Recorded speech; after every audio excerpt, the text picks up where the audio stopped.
Ya bu akşam. Biraz kızdı var ya. Evet.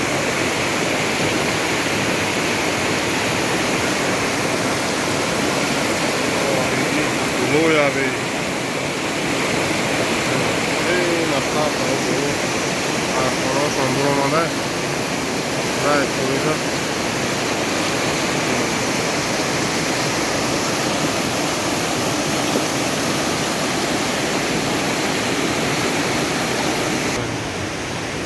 O abi.